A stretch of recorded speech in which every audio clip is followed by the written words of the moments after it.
할렐루야, 주님을 찬양합니다. 현저하게 다르게 하라. 오늘 거룩한 교회 두 번째 파트입니다.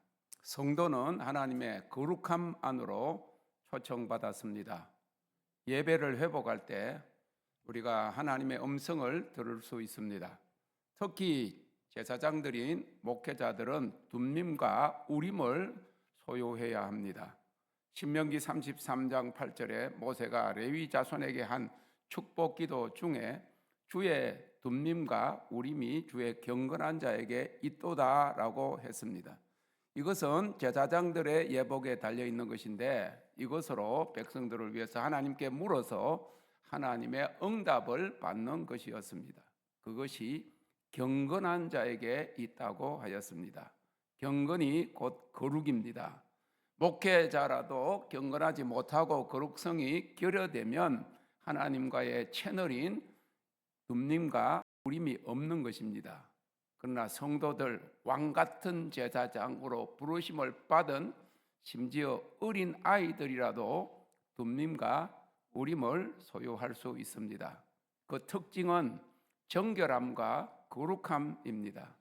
아브라함이 갈라놓은 제물 사이로 횃불이 지나간 것처럼 우리가 우리의 마음을 갈라놓을 때에만 하나님의 불이 우리를 깨끗하게 하고 그 제사는 하나님께서 받으시는 제사가 되는 것입니다. 주님이 재림하시기 전에 교회 회복운동이 일어날 것입니다. 오직 하나님의 불로만 교회를 정결케 거룩하게 할 수 있습니다. 이를 위해서 이제 본격적인 불세례가 임할 것입니다. 이 불세례가 횃불로 되어서 번질 것입니다. 이 불로 정결케 된 백성들은 주님만을 사모하고 주님의 얼굴을 구하는 거룩한 신부의 군대, 주님의 이기는 자의 군대로 일어서게 될 것입니다. 이 주님의 군대가 찬미의 회복, 예배의 회복, 은사의 회복, 교회의 회복을 주도하게 되고 열방을 치유하며 온 세계를 주수하게 될 것입니다. 이들의 특징은 거룩함입니다. 그때에는 지상에서 드리는 예배가 하늘나라의 예배와 흡사할 것입니다. 그 예배의 특징은 거룩하신 하나님께 드리는 경배입니다. 계시록 4장 8절에 거룩하다 거룩하다 거룩하다 주 하나님 곧 전능하신 이여 전에도 계셨고 이제도 계시고 장차 오실 자라고 노래하며 24장로들이 보좌에 앉으신 이에게 경배하고 면류관을 보좌 앞에 던지며 예배하고 있습니다. 하나님 앞에 우리의 전체를 굴복시키는 것만이 참된 경배입니다. 그의 거룩하심과 전능하심 앞에 우리의 영과 마음과 몸을 온전히 굴복시키는 것만이 참 경배가 될 것입니다. 거룩한 예배에는 하나님의 보좌가 임합니다. 이사야 선지자는 하나님의 성전에서 기도하다가 이 하나님의 보좌가 내려오는 것을 보았습니다.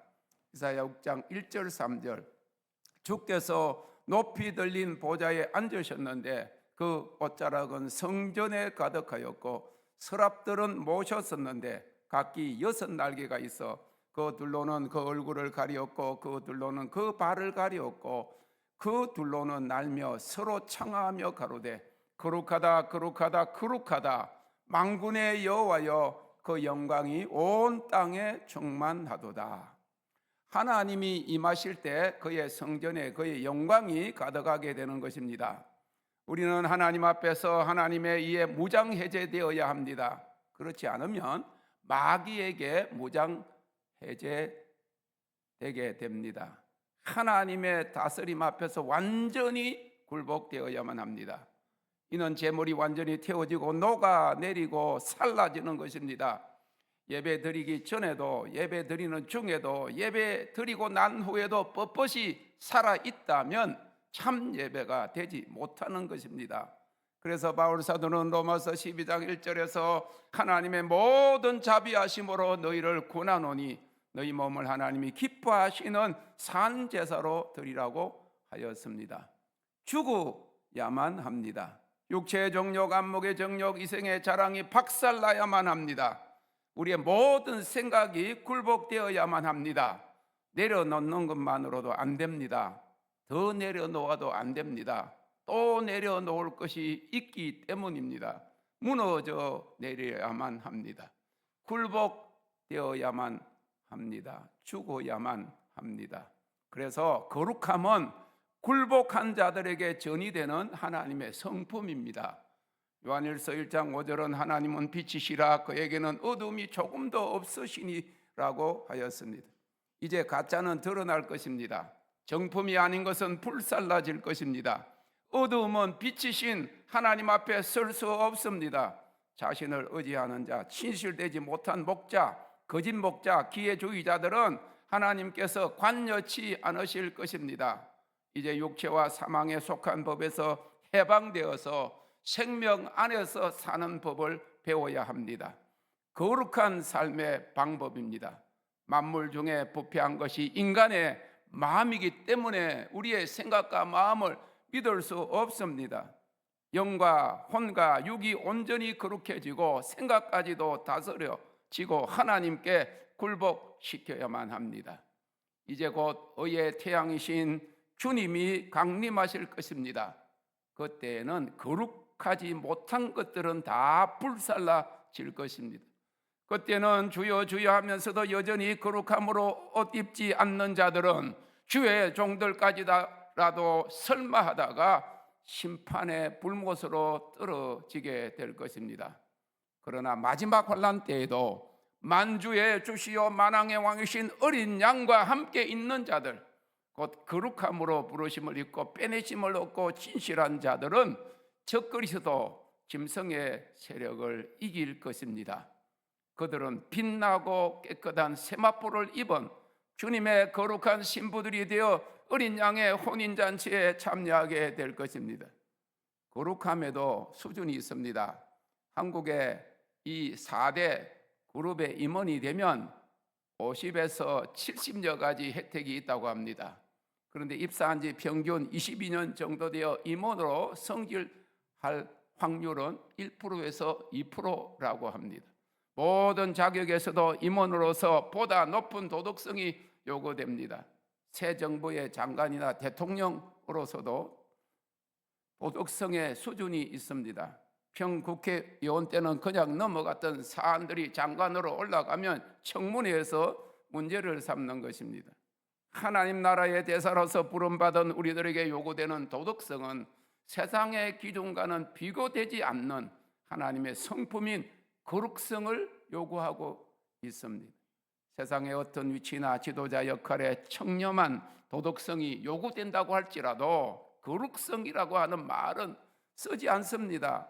그러나 우리에게는 도덕성을 넘어서는 하나님의 성품인 거룩성이 요구되는 것입니다. 거룩이 표준이기 때문에 그렇습니다. 그것은 우리들은 세상에 대하여 거룩한 백성이요 왕같은 제사장을 받았기 때문입니다.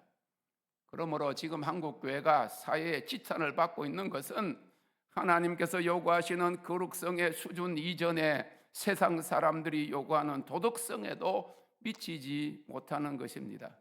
이제 거룩성 회복을 위한 회개운동, 교회 회복운동이 일어나야 합니다. 구약에서 제사장들은 백성들보다 더욱 엄격한 의식을 통해 기름 부으심을 받았습니다. 레위기 8장에 보면 하나님께서 아론과 그의 아들들에게 제사장으로서의 위임식을 거행할 때에 아론과 그 아들들을 데려다가 물로 그들을 씻기고 아론에게는 속옷과 겉옷을 입히며 에봇을 덧입히고 띠를 띄우고 흉배를 붙이고 흉배에 우림과 둠밈을 넣고 그 머리에 정결한 관을 씌우고 그 관 위 전면에 금패를 붙였는데 홀리 언투 갓 여호와께 거룩이라고 하는 거룩한 관이었습니다. 그 아들들도 속옷을 입히고 띠를 띄우고 관을 씌웠다고 했습니다. 그리고 그들은 7일 동안 밤낮으로 회막문에 거하여 죄를 시천받았습니다. 그 후에야 그들은 백성들을 위하여 제사장 직분을 수행할 수 있었습니다. 거룩함의 회복이 우리에게서 먼저 일어나야 합니다. 정결케 하고 태우는 하나님의 불을 우리에게 보내시기를 기도합시다. 불세례를 주신다고 하셨습니다. 불에 완전히 태워져야 합니다. 그렇게 하면 하나님께 완전히 태워지고 난 후에 새롭게 빚어지게 되는 하나님의 성품입니다. 우리가 하나님의 그 성품에 참여하기를 원하시고 계십니다. 베드로전서 1장 16절 내가 거룩하니 너희도 거룩할지어다. 아멘.